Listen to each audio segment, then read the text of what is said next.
সুতরাং পরিচালক আর নামটা মনে রাখলেই হবে। অভিনেতা কখনো চলচ্চিত্র থেকে প্রশ্ন আপনাদের আসবে না।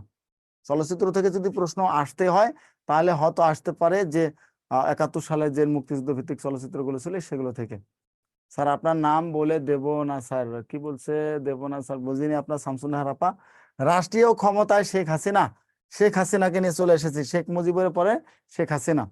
ঠিক আছে, তাহলে আমরা দেখি শেখ হাসিনা আমাদের কি করেছেন বা কি কি হয়েছেন। শেখ হাসিনার জন্মসাল আপনাদের মনে রাখার দরকার নেই, সেগুলো আসে না কখনো। কখন থেকে শুরু হয়েছে, কখন শেষ হয়েছে, আপনাদের শুরু হয়েছে কবে? প্রথম যে শাসনভার ছিল 1996 সালের, 1996 সালে 23 জুনে তিনি প্রথম এসেছিলেন ক্ষমতায়। কত সালে? 1996 সালে 23 জুন, এটা হচ্ছে প্রথম। আর এদিক থেকে আপনাদের কোনো পড়ার দরকার নাই, লাস্টেরটা পড়বেন। সর্বশেষ আসছিল কখন? সর্বশেষ এখানে আপডেট করা নাই, 2024 সালে, তাই না? 2024 সালের 7 জানুয়ারি, 2024 সালের 7 জানুয়ারি পঞ্চমবারের মতো প্রধানমন্ত্রী হয়েছেন কে? মাননীয় প্রধানমন্ত্রী শেখ হাসিনা। 2007 সালের 2024 সালের 7 জানুয়ারি পঞ্চমবারের মতো মাননীয় প্রধানমন্ত্রী শেখ হাসিনা কি হয়েছেন? বাংলাদেশের প্রধানমন্ত্রী হয়েছেন। এটা হচ্ছে গুরুত্বপূর্ণ, এটা কি গুরুত্বপূর্ণ। আর শেখ হাসিনা কখন জন্মগ্রহণ করেছেন এগুলো আপনাদের আসে না, পরীক্ষা আসার মতো না, সুতরাং এগুলো আমরা বাদ দিতে পারি, এগুলো আপনারা কেটে দিতে পারেন। এই কোনো নেগেটিভ কথাবার্তা বলবেন না ক্লাসের মধ্যে, কিসের নেগেটিভ কথাবার্তা? শেখ হাসিনার কয়েকটি সম্মাননা, সম্মাননার ক্ষেত্রে আপনাদেরকে আমি একটা কথাই বলবো, সর্বশেষ জিনিসটা সবসময় মনে রাখার চেষ্টা করবেন। যদি আসে সর্বশেষটা আসবে, প্রথম আসবে না কখনোই। কি আসবে না? প্রথম কখনোই আসবে না, সর্বশেষটা আসবে। তবে এই যে এইচডিজির ক্ষেত্রে যে উনি কাজ করেছেন এটা আসতে পারে। এইচডিজির ক্ষেত্রে ভূমিকা, দারিদ্র্য দূরীকরণ, পৃথিবীর সুরক্ষা ও সবার জন্য শান্তি সমৃদ্ধি নিশ্চিতকরণের লক্ষ্যে কি হয়েছেন? MSDN শেখ হাসিনাকে ঝাউ কি, আবার ঝাউ কি, এটা কি? এটা মনে হয় লিখতে ভুলেছে, এটা বাংলা হবে, এটা ইংরেজিতে একটা শব্দ ছিল। এই পুরস্কার দিয়েছেন, এইচডিজি পুরস্কার দিয়েছেন কাকে? শেখ হাসিনাকে। এটা আপনারা শুধুমাত্র মনে রাখবেন, এইচডিজি পুরস্কার কেন, কি জন্য দিয়েছিল? দারিদ্র্য দূরীকরণের জন্য, পৃথিবীর সুরক্ষার জন্য দিয়েছিল। ভ্যাকসিন হিরোর দরকার নেই, কারণ 19 সালে এটা চলে গিয়েছে। Champion of the skill development, এটাও দরকার নাই। আমি লাস্টে একটা মাত্র আপনাদের জন্য যোগ করেছি, সর্বশেষ যেটা, সর্বশেষ যেটা আছে শেখ হাসিনা যেটা পেয়েছে, এটা পড়বেন আপনারা, এগুলো আপনাদের দরকার নেই। এই যে এটা এইবার পেয়েছে 23 সালে, 23 সালে এটা পেয়েছে climate mobility champion leader award. ঠিক আছে, ক্লাইমেট মোবিলিটি চ্যাম্পিয়ন লিডার অ্যাওয়ার্ডে ভূষিত হয়েছেন শেখ হাসিনা। সেটা কোথায়? COP28 সম্মেলনে, কপ COP যেটা আমরা বলি, COP28 সম্মেলনে তিনি এটা এই পুরস্কার পেয়েছেন এবং তাকে এই পুরস্কারে ভূষিত করা হয়েছে ক্লাইমেট মোবিলিটি চ্যাম্পিয়ন লিডারশিপ। এগুলো আসলে এক প্রকার তেল দেওয়া, বুঝছেন? বাংলাদেশকে ডুবিয়ে দিচ্ছে তারা, ডুবিয়ে দিয়ে তারা একটা মাত্র পুরস্কার দিয়ে বাংলাদেশকে শান্তি করে দিচ্ছে, আর আমরা এখানে মানে আদরই হয়ে যাচ্ছি। তারা আমাদের গ্রিন হাউস ইফেক্ট করে আমাদের বাংলাদেশে 2026 সালে 31 সালের মধ্যে আমাদের 17% তলিয়ে যাচ্ছে, সেখানে তাদের কোনো ভ্রুক্ষেপ নাই, আমাদের ছোট ছোট পুরস্কারগুলো দিয়ে আমাদের শান্ত করে রাখতেছে। এটা হচ্ছে আন্তর্জাতিক পলিসি, রাজনীতি। ঠিক আছে, এই পুরস্কার দিল আর আমরা এখানে নিয়ে আসলাম, আর আমরা একেবারে ঢলাও করে প্রচার করলাম, কিন্তু দিন শেষে কি হলো ফলাফল? ফলাফল দিন শেষে এটা হলো, আমরা যে তলিয়ে যাচ্ছি এটার প্রতি কারো ভ্রুক্ষেপ নাই। এই গ্রিন হাউস ইফেক্টের কারণে আমরা একটা সময় তলিয়ে যাব, এবং 17% জায়গা 2050 সালের মধ্যে আমাদের তলিয়ে যাচ্ছে। সুতরাং যারা সাগর পাড়ি এলাকার মধ্যে বসবাস করেন, সমুদ্র উপকূলে বসবাস করেন, তাদের জন্য খুবই বিপদ আসতেছে সামনের দিন। এবং এই বিপদের কিন্তু অলরেডি পড়ে গেছে, কুতুবদিয়া দ্বীপ ভেঙে যাচ্ছে, কুতুবদিয়া দ্বীপ শেষ হয়ে যাচ্ছে। কয়েকদিন আগে পত্রিকা আপনারা দেখেছেন, কুতুবদিয়া দ্বীপ ভেঙে যাচ্ছে। কয়েকদিনের মধ্যে প্রায় 10,000 হেক্টর জমি ভেঙে গেছে। তার মানে কুতুবদিয়া দ্বীপ যদি তলিয়ে যায়, সেটা হচ্ছে এই গ্রিন হাউস ইফেক্টের প্রথম শিকার হবে বাংলাদেশ। মালদ্বীপও কিন্তু তলিয়ে যাচ্ছে। ঠিক আছে, আমি আসলে এটা মানে নেগেটিভলি বলতেছি না, এটা হচ্ছে জাস্ট একটা টোপ গিলে দেওয়া, একটা ছোট পুরস্কার দিলাম, আমরা খুশি হলাম, আমাদেরকে এদিকে কি করতেছে, তলিয়ে দিচ্ছে, এটা আমরা দেখতেছি না। আর জলবায়ু বিষয়ক কর্মকাণ্ডে নেতৃত্বের কণ্ঠস্বর হিসেবে এগুলো দরকার নেই আপনাদের জন্য। শুধুমাত্র আপনাদের দরকার আছে কোথায় থেকে এটা দেওয়া হয়েছে, কোন এটা দিয়েছে, কোন সংগঠন এটা দিয়েছে। এটা এটা আপনারা নেন, champion leadership, climate mobility champion leadership, এতটুকু আপনারা খালি মনে রাখলে হবে, আর কিছু দরকার নাই। এটা মূলত কয় তারিখে দেয় এটা একটু দরকার আছে। এটা কয় তারিখে দেয়? 31 ডিসেম্বর, কত সরি নভেম্বরে 31 তারিখ থেকে শুরু করে ডিসেম্বর 12 তারিখ পর্যন্ত এটা ছিল। তাহলে এটা 3 ডিসেম্বরের দিকে, 3 ডিসেম্বরে দেয় মূলত। তবে এই সম্মেলনটা কি ছিল?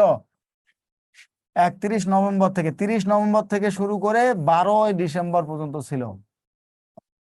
এর মধ্যে দিয়েছে, আমরা এটাকে এক্সাক্ট ডেট হিসেবে ধরে রাখতে পারবো না, সুতরাং 3 ডিসেম্বর আমরা একটাকে ডেট হিসেবে ধরে নিতে পারি। ডেট কখনো যদিও আসবে না, তারপর একটু বলে রাখলাম আর কি, তারপর একটু বলে রাখলাম, একটু মনে রাখলেই হবে। ওকে, তাহলে ক্লাইমেট মোবিলিটি চ্যাম্পিয়ন লিডারশিপ এটা আপনাদের পরীক্ষা আসতে পারে, আর বাকিগুলো আসার সম্ভাবনা খুবই কম। শিল্পাচার্য জয়নুল আবেদিনের কথা বলা হয়েছে, যে শিল্পাচার্য জয়নুল আবেদিন আমাদের বিশিষ্ট ব্যক্তিদের মধ্যে আরেকজন, একটা অন্যতম ব্যক্তি শিল্পাচার্য জয়নুল আবেদিন। জন্মগ্রহণ করেন কত সালে? 14 সালে, দরকার নেই আপনাদের, শুধু এটা মনে রাখতে পারেন শিল্পাচার্য জয়নুল আবেদিন কোথায় জন্মগ্রহণ করেন, এটা আসবে, সাল কখনো আসবে না। কিশোরগঞ্জে জন্মগ্রহণ করেন, অর্থাৎ কিশোরগঞ্জে যাদের বাড়ি ম্যাক্সিমাম মানুষগুলো কিন্তু বুদ্ধিমান হয়। আমি যেটা মনে করতেছি, কিশোরগঞ্জের মানুষগুলো দেখেন বাংলাদেশের রাজনীতিতে অনেকগুলো মানুষ এসেছে, তাজউদ্দিন আহমেদ থেকে শুরু করে ইয়াজউদ্দিন আহমেদ, আপনার এখন যেটা গেল আব্দুল হামিদ, ইনিও কিশোরগঞ্জের। আমাদের তৎকালীন সময় যারা বেশিরভাগ শাসক ছিলেন, ম্যাক্সিমাম গুলো কিশোরগঞ্জের মানুষ ছিলেন। সুতরাং কিশোরগঞ্জ, এই তো পাপন, পাপন কার ছেলে? নাজমুল হাসান পাপন কার ছেলে? এটা তো কিশোরগঞ্জের যা আমাদের তৎকালীন সময় বাংলাদেশের যে প্রধানমন্ত্রী ছিলেন তারে তো তিনি ছিলেন, তাই না? তাজউদ্দিন আহমেদ জিলুর রহমানের ছেলে হচ্ছে পাপন, তিনি ছিলেন আমাদের রাষ্ট্রপতি। পাশাপাশি তাজউদ্দিন আহমেদ ইনিও আমাদের কিশোরগঞ্জের মানুষ। আর হচ্ছে এখন জিলুর রহমান এবং আব্দুল হামিদ, রাষ্ট্রপতি গুলো ম্যাক্সিমাম গুলো হচ্ছে কিশোরগঞ্জের। সৈয়দ নজরুল ইসলাম কিশোরগঞ্জের। কেমন জানি এটা ধারা চলে এসেছে, ঠিক আছে, ধারা চলে এসেছে কিশোরগঞ্জের, কিশোরগঞ্জ থেকে রাষ্ট্রপতি হতে হবে, তাই তো? আসমা পারভিন, আপনার বাড়ি মনে হয় কিশোরগঞ্জ, আপনি হাসতেছেন একা একাই। তাহলে এরপর হচ্ছে দেখেন, জয়নুল আবেদিন যেটা প্রতিষ্ঠা করেন, বর্তমান নাম হচ্ছে চারুকলা ইনস্টিটিউট, বাংলাদেশের এখন ঢাকা বিশ্ববিদ্যালয় যেটা চারুকলা ইনস্টিটিউট, এটা হচ্ছে জয়নুল আবেদিন কি করেছেন, চারুকলা ইনস্টিটিউট হচ্ছে জয়নুল আবেদিন মূলত প্রতিষ্ঠা করেছেন। এবার পাবনা চলে গেল স্যার, হ্যাঁ পাবনা চলে গেছে, আশা করি পাবনা তো আর কিছুদিন থাকবে। এরপর আসেন 73-এর দুর্ভিক্ষ নিয়ে। জয়নুল আবেদিনের সবচেয়ে বড় যেটা কাজ, দুর্ভিক্ষের রেখাচিত্র এঁকেছিলেন 43 সালের, 1943 সালের দুর্ভিক্ষ নিয়ে তিনি কি করেছিলেন? চিত্রশিল্পী, চিত্র এঁকেছিলেন দুর্ভিক্ষের রেখাচিত্র। নাম কি ছিল? দুর্ভিক্ষের রেখাচিত্র ছিল এই চিত্র, মানে এটির নাম ছিল। দুর্ভিক্ষ নিয়ে মূলত লিখেছিলেন 1943 সালে বাংলাদেশে বা ভারতীয় উপমহাদেশে সবচেয়ে যে বড় দুর্ভিক্ষ হয়েছিল এটার কথা বলা হয়েছে। আর বাংলাদেশের ক্ষেত্রে দুর্ভিক্ষ হয়েছিল কখন বলেন তো দেখি? বাংলাদেশ স্বাধীন হওয়ার পরে 1974 সালে। 1974 সালে কিন্তু বাংলাদেশে দুর্ভিক্ষ হয়েছিল, কয়েক লাখ মানুষ মারা গিয়েছিল দুর্ভিক্ষে। অর্থাৎ আমরা আধুনিক যুগে এসেও আমরা দুর্ভিক্ষে না খেয়ে মারা গিয়েছিলাম, ঠিক আছে? আধুনিক যুগে এসেও কিন্তু আমরা দুর্ভিক্ষে না খেয়ে মারা গিয়েছিলাম, খুব বেশি দিন সেটা হয়নি। সোনারগাঁও লোকশিল্প জাদুঘরও প্রতিষ্ঠা করেন। মানুষটা তো ভালো কাজ করেছেন, অনেকগুলো কাজ করেছেন। চারুকলা ইনস্টিটিউট করেছেন, লোকশিল্প জাদুঘর করেছেন, একটা মানুষের সবগুলো করেছেন, যেগুলো আমরা এখন দেখি। এরপর দেখেন 1970 সালে 12 নভেম্বর মনপুরা দ্বীপে ভয়াবহ ঘূর্ণিঝড় নিয়ে তৈরি তার আরো চিত্রশিল্পী আছে, সেটা হচ্ছে মনপুরা 70। মনপুরা 70, এই মনপুরা ছবি আপনারা দেখছেন না? মনপুরা সিনেমা, মনপুরা দ্বীপে কিন্তু সিনেমাটা করেছিলেন। তৎকালীন সময়ের আলোড়ন সৃষ্টিকারী সিনেমা হচ্ছে মনপুরা, তাই না? চঞ্চল চৌধুরী ছিলেন, আর কে ছিলেন আমি তার নাম জানি না। তবে মনপুরা আশ্চর্যজনক হলে সত্যি আমি আজ পর্যন্ত সিনেমাটা দেখি নাই, আমি শুধু নাম শুনেছি। মনপুরা দ্বীপে সিনেমা করেছেন চঞ্চল চৌধুরী, কিন্তু আমি দেখিনি। শুধু আয়নাবাজিতে দেখেছিলাম চঞ্চল চৌধুরী, আর কোনো ছবি দেখা হয়নি আয়নাবাজি ছাড়া। কারণ আয়নাবাজিটা দেখা দরকার ছিল, একটু চালাক চালাক হওয়া দরকার, চালাক না হলে হয় না। আয়নাবাজিটা দেখলে চালাক হয়ে যাবেন।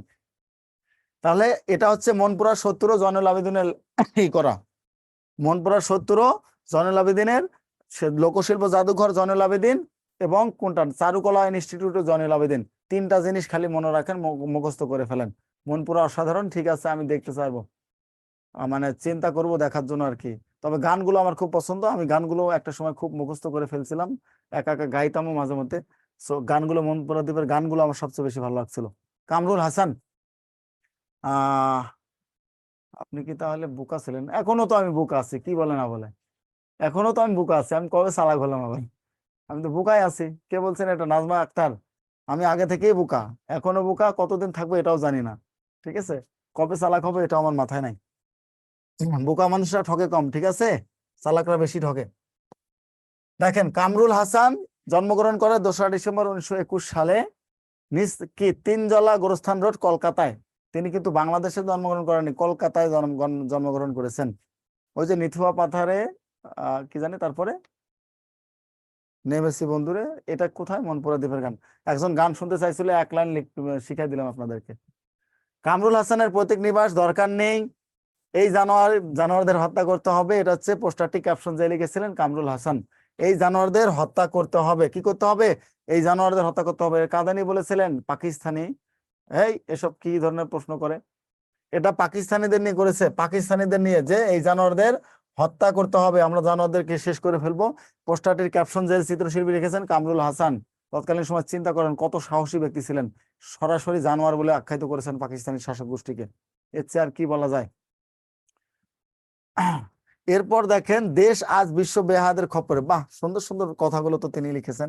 দেশ আজ বিশ্ব বেহাদের খপ্পরে, এই স্কেচটিও কামরুল হাসান লিখেছেন।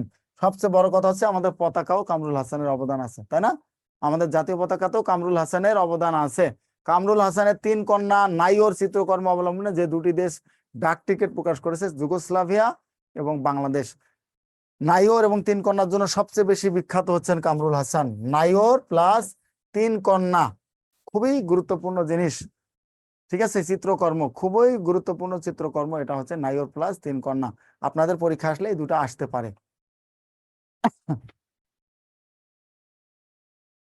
এই দুটো আপনারা মনে রাখবেন, 3 কন্যা প্লাস নাইওর। আপনারা তো আমার নিয়ে কথা বলতেছেন, আমি চিন্তা করতেছি আজকে আমি বাসায় যেতে পারবো কিনা, কারণ পুরো আজিমপুর থেকে শুরু করে শহীদ মিনার যা আছে সবগুলো বন্ধ করে দিয়েছে। এখন আমাকে বাসায় ফিরতে গেলে কিভাবে ফিরবো আমি জানি না। আপনাদের এখান থেকে আসতে গিয়ে আমার প্রায় হুন্ডা খরচ 500 টাকার মতো চলে গেছে, 100 টাকার খরচ 500 টাকায় চলে গেছে, শুধু এই যে এই কাহিনীর জন্য।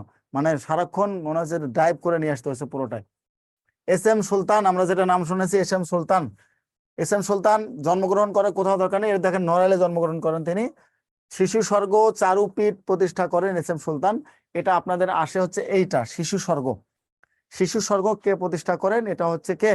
এস এম সুলতান, নড়াইলে। নন্দন কানন প্রতিষ্ঠা করেন এস এম সুলতান। নন্দন কানন নাম শুনেছেন না? নন্দন কাননে এস এম সুলতান। তাহলে শিশু স্বর্গ, নন্দন কানন, দুটা মনে রাখবেন। চর দখল আগে আসছিল খুব, আসে এখন আসে না, বাদ দেন। এস এম সুলতান স্বাধীনতা পুরস্কার পান, দরকার নাই। ধান কাটা চিত্রশিল্পী, চিত্রকর্মটি, এটাও দরকার নাই। এখান থেকে শুধু শিশু স্বর্গ এবং নন্দন কানন দুটা জিনিস মনে রাখবেন।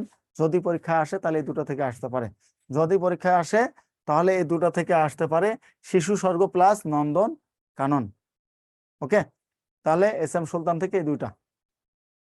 ঘুমায় যান না, এখনো 10টা বাজে নেই। ফকির লালন শাহ, ফকির লালন শাহ। লালন শাহ আপনারা জানেন, লালন শাহর অনেক কীর্তি আছে। উনি অনেক গান গেয়েছেন, খাঁচার ভিতর অসীন পাখি কেমনে আসে যায়, নাকি? তারা ধরতে পেলে মনোয়া বেরি দিতাম পাখির পায়। এই গানটা তো লিখে, একটা গান লিখে তো অমর হয়ে আছেন তিনি, একটা গান লিখে অমর হয়ে আছেন না? আগামীকাল ক্লাস আপনাদের আছে কিনা আমি জানি না, তবে আমি ক্লাস নিচ্ছি না। একটা ভালো দিনে আপনাদের মানে কি আসবো না, আমি একটু ঘোরাফেরা করবো আর কি। ঠিক আছে, যদি থাকে সেটা হয়তো থাকতে পারে। অভ্র স্যার আছেন, উনি ক্লাস নিতে পারেন। লালন শাহ জন্মগ্রহণ করেন, জন্মগ্রহণ কখনোই আপনাদের পরীক্ষা আসবে না।